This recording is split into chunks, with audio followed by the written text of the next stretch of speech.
tomorrow is the big the big primary.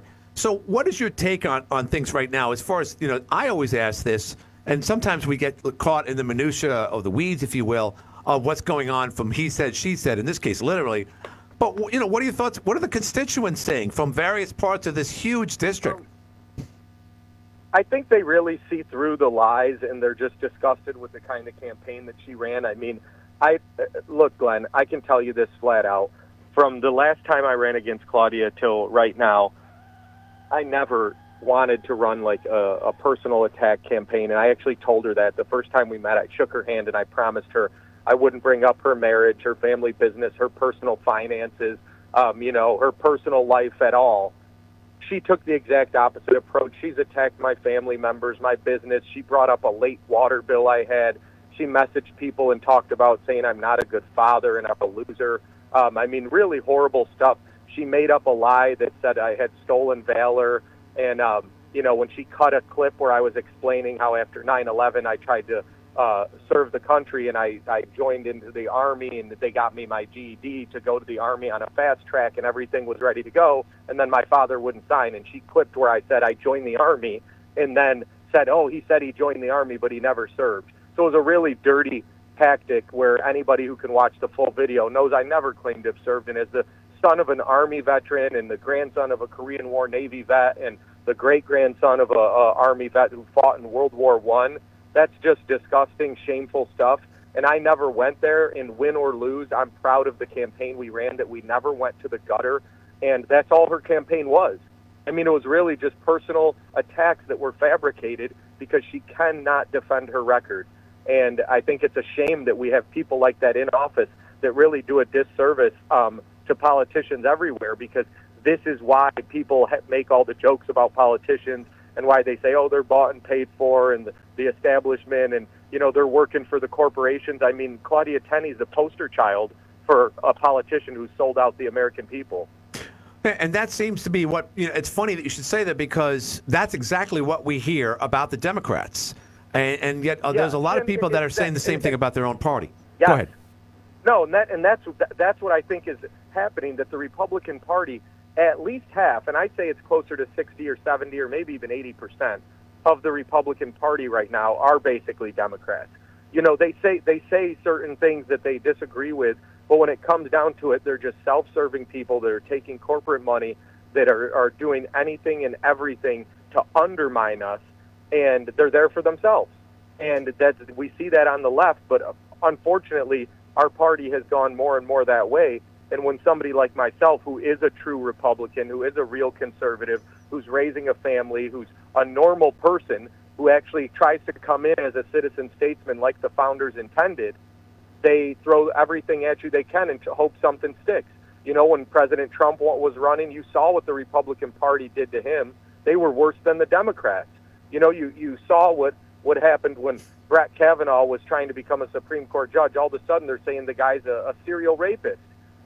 These people have no shame, and their entire goal is to get rid of anybody that they don't think will play ball. And that's what this race has turned into. And it's obvious because, as far as Trump's concerned and his recent trial down in New York City, no one would ever have a trial like that for the same circumstances as a real estate developer before that. And, of course, what he allegedly did with the hush money and so forth. That wouldn't have come to trial. They manipulated the rules. They changed everything. It wouldn't have gone anywhere if he wasn't running for president for a second time. So you see and again, other people, particularly Republican pundits on this radio station and others, say if they could do that to him, they can do that to you. But let me ask you a fundamental question. And they are. Yeah. Yeah. Oh, without question. And they are doing it. They are doing it to me. So, what are your feelings about the Republican Party then at this point? Not just your opponent, but we just played your opponent's ad, and I know, Mario, I've known you now for over 2 years. You really respect the country, needless to say, and you really respect Donald Trump. But it must really unsettle you to hear his voice talking about you as a rhino. So what say you about that? Well, and here's the thing, Glenn, that number one, he wasn't talking about me, because here's what she's trying to spin. There were three people in the primary, right? Me, George Phillips, and Claudia Tenney. Those are 2-year-old clips, okay? when we were running, they said that the polls were, according to Claudia, 52% for her, 6% for me, 6% for George Phillips. They have a pre-recorded phone call that they probably used in 10 other races, let's be honest. He never says a name, and he says, oh, the guy's a rhino, he'll be a tool for the D.C. establishment. Well, my opponent at the time had run for Congress a couple times. He was part of the GOP. You know, he was a guy that was known. And then you have me, who's running a construction business, who is a lifelong Republican. It would make absolutely zero sense for him to be calling me a rhino or saying I'd be a tool for the D.C. establishment. There's no logic in the statement. It would just be something that was recorded and they played. Fast forward to now, he just did another telephone town hall for her.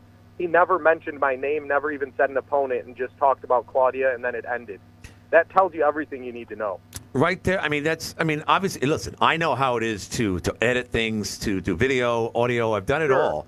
So you're saying then that the clip there, I mean, is this something that you're able to challenge? And I mean, look, whenever we submit our taxes, you know, the government says, hey, we got some questions here. You have to reevaluate this.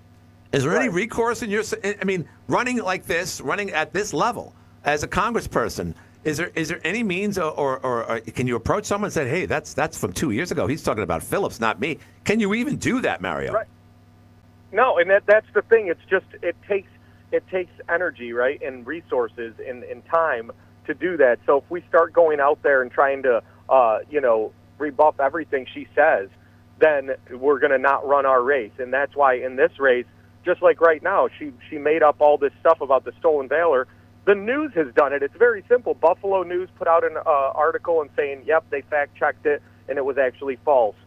Channel 8 in Rochester just put out a story on it, and they played the rest of the clip where I say I never ended up going because I was only 17 and couldn't ship out without parental consent. And it was very simple. Like, there's nowhere in my life that I've ever claimed that I served in the military. And instead of me, they should turn around and say, hey, this kid was only 16, and a couple days later he turned 17 after 9/11. He tried to serve his country. Instead of praising me for that and saying that's a good thing that we want our youth to feel that patriotic, they took it and tried to spin it. Just like when I was praising President Trump, saying he crossed many lines that politicians won't when it comes to political correctness, and that's why I voted for him. Right. They clipped it where I said he crossed many lines and said I was attacking him. I mean, these people have no shame. Like I said, it's disgusting lies. It's fabricated, and I think the voters are seeing right through it. They are sick of people like Claudia Tenney. She is basically a Nancy Pelosi for us. You're going to have to carry her out of Congress because she's going to stay another 20 or 30 years. She'll change districts. She'll do whatever she needs to do to stay in office. She'll make up lies. She'll go after somebody's family. And the last thing she'll do is defend her record. So is everything fair in love and war, Mario? As far as because it sounds like no, it's not. It's not. I mean, you have to have some class as a person. You have to just have a little bit of respect. And I think that it's so beneath the. I mean, she literally has a complaint to the Office of Congressional Ethics right now. Multiple people have made complaints about her for trying to blackmail me on a phone call, which literally there's still a statute of limitations on that where she could still be charged. I've been contacted by law enforcement if I wanted to make charges against her. I mean, how is that? I mean, I just don't think that there's any place for people like that in office. They're the people that got us here. She's just like Hillary when Trump said, you've been there this whole time and now you're saying you can fix it. You haven't passed a bill. You've done nothing. You're the one that created all these problems we have, the taxpayer-funded sex changes, the amnesty, and now you're saying you're going to help secure the border and stop us from paying for sex changes. Well, why'd you vote for all that? Why'd you vote for amnesty and for us to pay for it in the first place?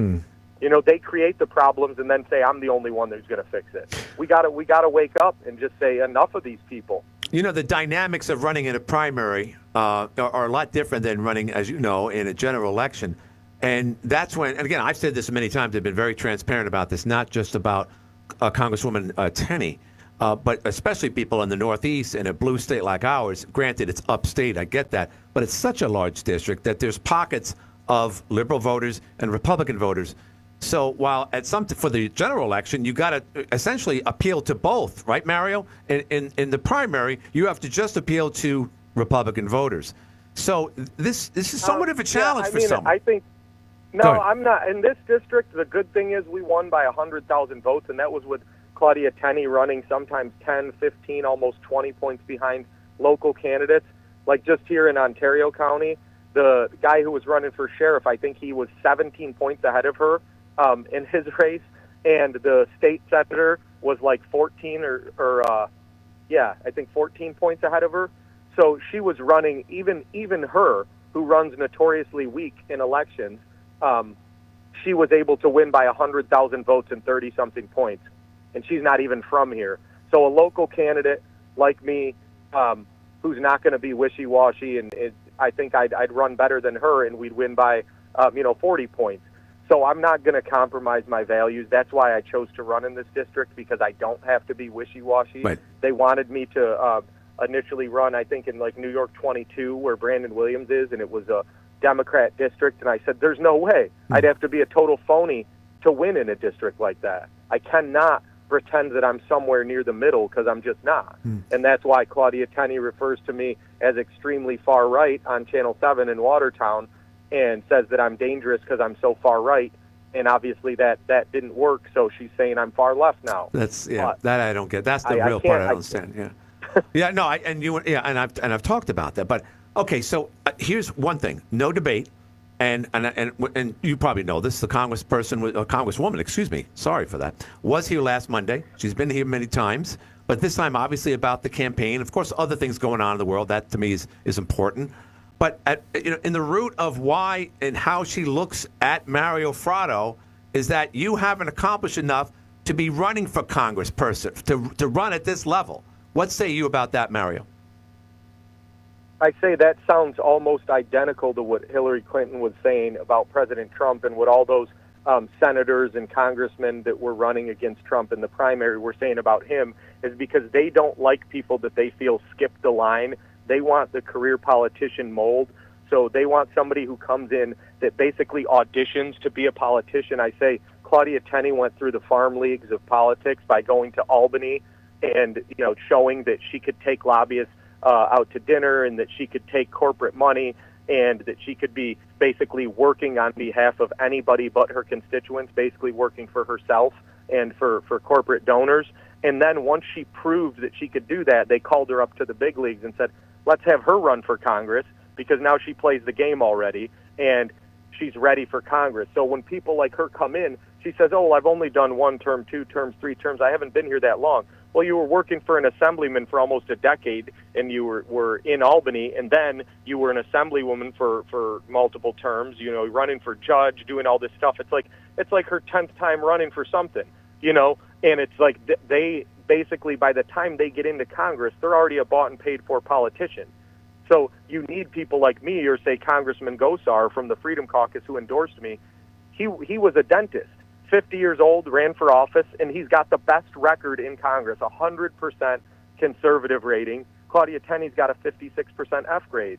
And that's why, because she came in as a politician. And I think the people want somebody who's like them. They want somebody who's running a small business, raising a family, somebody who's been here for 5 generations in the district or family. I mean, that's important, not somebody who moved hundreds of miles just to stay in office. You got to have some skin in the game, and right now the only skin she's got in the game is for herself. What